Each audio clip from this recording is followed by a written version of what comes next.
satu hadis tentang bab sedekah dari Nabi kita Muhammad sallallahu alaihi wasallam. Hadisnya sahih, ya. Hadisnya sahih, diriwayatkan oleh Imam Bukhari dalam Adabul Mufrad, oleh Imam Tabrani dalam Mu'jam Kabir dan lain sebagainya. Hadis sahih. Rasul sallallahu alaihi wasallam menceritakan kepada kita tentang keutamaan sedekah dan berbuat baik.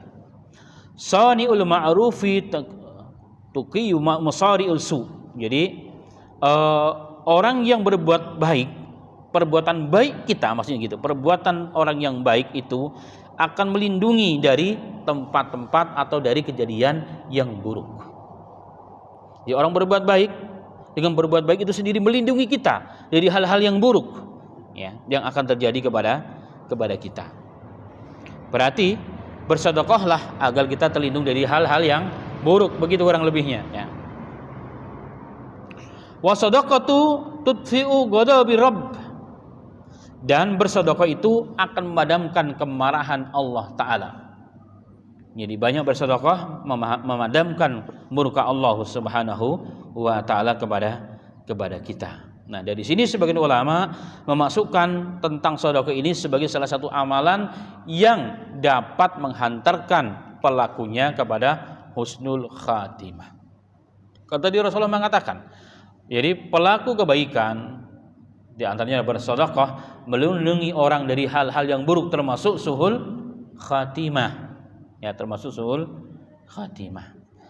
Kalau tidak salah pernah saya ceritakan di sini juga bahwa ada seseorang yang Islamnya biasa-biasa saja, kemudian diajak umroh oleh tetangganya. Setelah selesai umroh, ketika sholat 2 rakaat di samping masjid, di samping Ka'bah, ternyata sujudnya itulah sujud yang terakhir menghantarkan dia kepada Allah, dan itulah mati di dalam Masjidil Haram di depan Ka'bah husnul khatimah.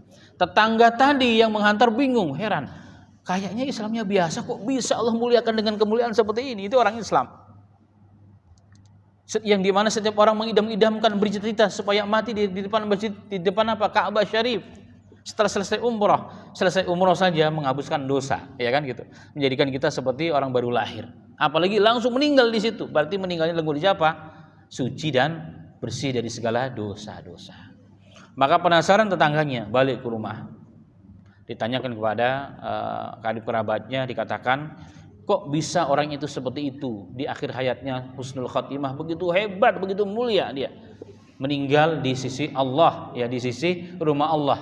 Tempat yang paling mulia di muka bumi ini adalah masjid, dan paling di antara masjid yang paling mulia adalah apa? Masjidil Haram Mekah, yakni Ka'bah. Setelah umroh lagi dikatakan, iya, ini orang memang biasa setiap bulan, setiap hari suka membuatkan roti tetangganya yang miskin dan janda, dan tidak ada orang yang tahu. Dia diam-diam istiqamah. Kalau habis gajian dia bagi hartanya untuk dirinya, sebagian untuk orang mau diinfakkan dalam bentuk apapun. Jadi istiqomah dia lakukan sedikit bertahun-tahun tanpa ada orang yang tahu, maka Allah hadiahkan dia apa?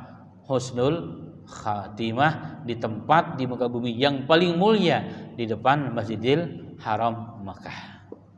Maka ini salah satu juga, ya, kiat kita untuk menggapai husnul khatimah adalah apa? Istiqomah bersedekah. Sedekah itu bukan harus banyak, cuma banyak bagus, luar biasa. Tapi sedikit, yang penting istiqomahnya. Kan Rasulullah mengatakan, khairul amali dawamuha wa in qalla. Dalam Sahih Bukhari Rasulullah mengatakan, sebaik-baik amal adalah yang istiqomah walaupun sedikit. Ya, walaupun sedikit. Yang penting istiqomahnya itu. Ya, dan ini merupakan karunia yang Allah berikan kepada hamba-hamba, sebagian hamba-hambanya yang mampu menjaga keistiqomahan dalam beramal, apalagi bersedekah setiap hari, ya, 10.000 istiqamah, maka insyaallah taala menghantarkan dia kepada yang terbaik, yakni husnul khatimah, dan mengakhiri hidupnya dengan kondisi yang terbaik sebagaimana kisah yang tadi. Dan ini jemaah sekalian rahimani wa rahimakumullah, maka sekali lagi kembali menguatkan makna hadis, kenapa harus sedekah? Orang yang meninggal dunia itu minta dikembalikan untuk bersedekah. Dan kenapa sebagai bentuk syukur kita dengan segala nikmat yang Allah berikan kepada kita, 360% dan itu harus bersedekah? Maka terjawablah, karena sedekah amalan yang tidak ringan, berat istiqomahnya, ya, berat untuk melakukan melakukannya. Kalau ada sedikit kebakilan sudah tidak mau. Jadi bersedekah bukan banyaknya, dan terkadang menurut ulama pahala sedekah itu bukan nominal bedennya, tapi kondisi orang juga. Artinya begini, orang yang bersedekah dalam kondisi dia punya keluasan rezeki yang banyak, dia punya uang 1 miliar, dia sedekah 10 juta. Bagi kita udah gede banget, tapi bagi dia kecil. Tapi ada orang yang dikasih rezeki oleh Allah 1 juta, dia infakkan 1 juta, infakkan berapa? 500.000, jadi separuh hartanya, separuh kekayaannya. Dia di sisi Allah lebih tinggi kualitasnya. Kenapa? Karena pengorbanannya dalam kondisi dia perlu, dalam kondisi dia seperti itu, tapi mampu mengorbankan separuh kekayaannya di jalan Allah Subhanahu wa taala. Ya.